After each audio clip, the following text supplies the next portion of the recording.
Good morning, folks. That's quite a statement, isn't it? It comes from the latest on dwarf galaxies, and boy, I hope the Thunderbolts caught this one. The randomness to the gravitational standards is obliterated by observation after observation that reveal electromagnetic influence, whether like pearls on a string or here, an astoundingly formed disk pattern to that which should be random. This is what the physicists who come to the Mobile Observatory events keep saying. Nobody wants to see the standards fall away, but our observational evidence keeps proving that our mathematical modeling is quite poor. Scientists baffled over the quiet sun? Well, I know about 187,000 observers who are not only not baffled, but expected the solar shutdown. For just one example, I'll repost Chowdhury 2013, showing around a 400-year grand minimum cycle that we are just about due for again right now. Also, gotta love the double whammy here. Confirmation that there has been no global warming for nearly 2 decades and that good bits of that pause are of natural origin. When they figure out the warming was too, they'll be good to go.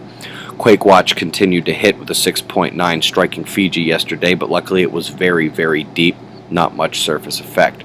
We also have a less powerful but certainly unusual uptick in Egypt that has now spread north of the Mediterranean as well. Staying at RSOE for a moment to note an oil pipeline leak on a reservation in North Dakota.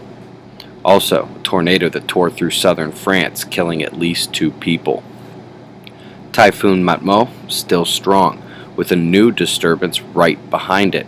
The second one may be a little bit easier to see on the wind map here. The Atlantic low indeed formed a tropical depression, something we'll need to keep an eye on. The only thing I want to point out in Europe today is the northern flow of heat directly to the geographic North Pole, our axis. That's a long way up and probably not good news for the ice. Convergence is easily spotted here in Western Australia. You can see it in the cloud water as the long line moves on east of New Zealand as well.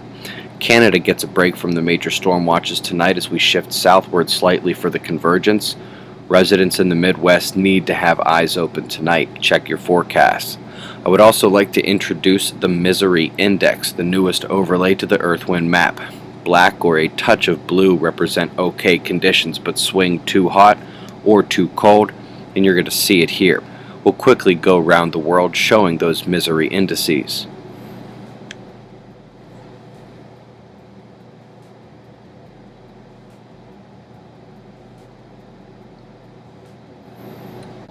Solar wind.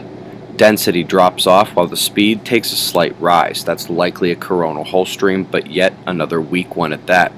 Minor magnetic disruptions only to this event, so let's look at the sunspots. Our baby group is departing on the south, but we do have a couple incomers.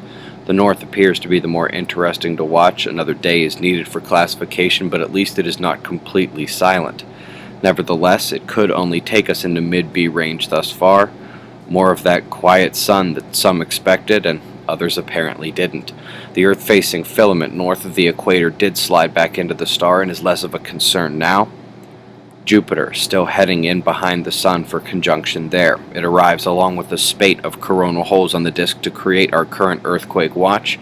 Hopefully we've now released enough pressure for this round, but alas, factors say the watch must continue for now. Eyes open. No fear, it's 6:05 a.m. Eastern Time and that's the news. Be safe, everyone.